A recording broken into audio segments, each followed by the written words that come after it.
Do you consider yourself as one of the quieter, more reserved people at work? If so, then you may be making some mistakes that makes you underappreciated and overlooked. And that is not a good thing, especially if you're qualified for a promotion or even other opportunities that you're going to be great at. If that is you, please watch this video so you're aware of those mistakes and you fix them so that you can get yourself on the path of promotion and career advancement as you do deserve. If you don't know me, my name is Oyinka Akimade. I'm a confidence coach and a workplace strategist, and I have lots of resources and videos that would help you at work. So check that out in the description below. And please subscribe if you haven't subscribed, because I upload topics on workplace, communication, confidence, and leadership skills that will be helpful to you. So let's get started right away. The first mistake is what I call letting your work speak. Now, if you're of the school of thought that all you need to do is to do your job and you do your job very well and it's going to speak for itself, I'm sorry to inform you that is not always the case, because works don't speak for themselves. People speak for the works that they do. Listen, you have to learn to advocate for yourself. You have to learn to share your work. You have to learn to be visible enough so that people remember you. Remember this particular saying, out of sight is out of mind. If you're not visible, people don't remember you exist now. And then when the opportunities arise, they don't even think about you because you're not in their radar. So you must learn to speak for your works. You must learn to speak out in meetings, to advocate for yourself and show your work and share your expertise boldly. Works don't speak for themselves. People speak for the work that they do. Let's get to mistake number 2 that you may be making. The second mistake is having a team-only connection. If you want that the people that know your work are only your team members and you do not interact with other people from other teams, other people from other departments, other people from other offices, then you are doing yourself a great injustice, because you're limiting the amount of people that know what you do.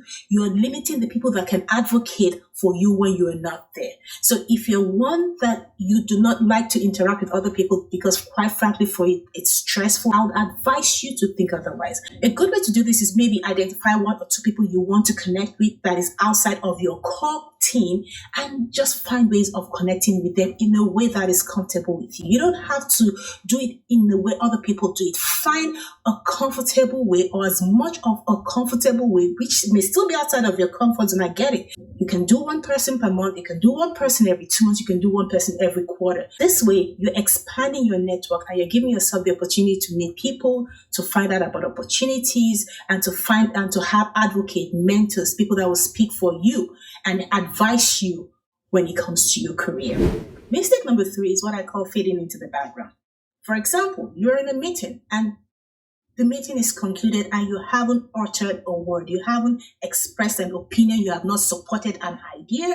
You have not asked any questions. You have not made yourself visible so that the decision makers know that you are there, can see the expert opinions, the questions, the contributions you bring to the team. Then you are doing yourself an injustice because you're fading into background. A good way to know this is if you find that people are questioning whether you were present at a meeting or in a conversation, then you may have to think about how you're contributing in all those crucial conversations. Also, if you're having annual reviews or regular reviews and hear your boss telling you that you need to contribute more, you need to say more, you need to perform better, they want to question, maybe it's because they do not see you actually showcasing your expertise.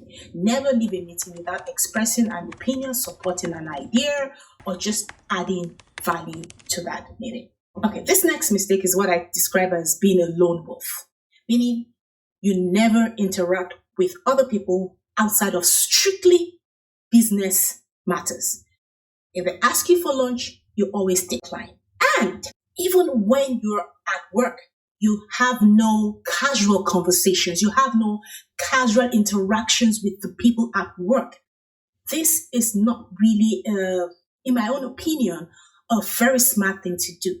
Because if people perceive you as someone that is not welcoming, as someone that is closed up, they would not be willing to share with you information and opportunities that would be good for you. So don't be the one that clocks in and clocks out and ignores everybody at work. In my own opinion, that is not a good way to gain the visibility you need that will help you get promoted. Remember that the essence of being visible is so that you get better opportunities, you get promoted. And the higher you go in any group or in any organization, the more you have to deal with people. So if you cannot deal with the people now at this level you're at, Why would anyone want to put you in charge of people or put you in a position that you'd have to deal with more people? So if that is something you struggle with, just take a few minutes to just start by having light, casual conversations, and then look at how far you're willing to go that is acceptable to you and do it. Just start that way, and you can think of how you can become better as time goes on. Now, this takes me to the last mistake you may be making if you're quieter, or if you're an introverted personality, if you have an introverted personality,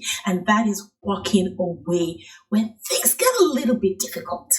Listen, look, there's a time to walk away, and there's a time to just dig in and walk through it. So if it's a challenging situation, rather than walk away or give up, try to see how you can conquer that situation. I've witnessed a lot of people walk away from their jobs because of one person.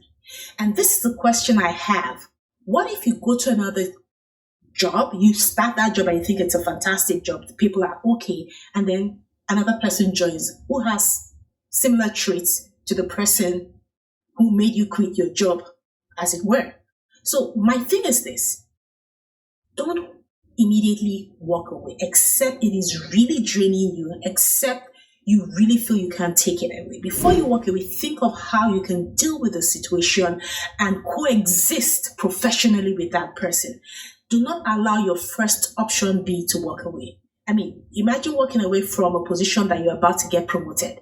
That, to me, is not a smart thing, and then starting all over again in another organization. You're actually limiting yourself, and there's no guarantee that wherever you go to, you will not face similar or even worse situations. So if you find yourself in a challenging situation, please do not let your first option be to walk away, to give up on your job, because you just don't know who you're going to meet in the next one. Try to see how you can walk through it. Try to see how you can, create boundaries that can keep you sane where you are, especially if it's you're at the point where you're about to get a better opportunity, or where you're in a place of work that there are lots of advantages to staying there than leaving. So these are the 5 mistakes that I see that quiet people sometimes make that you may not even think about, but can actually make you underappreciated, overlooked, or even lose out on a great opportunity or a promotion. So let me know in the comment below. Are there any other subtle, unforced errors that people who are introverted tend to make? Please share that in the comments below, and let's get this conversation going.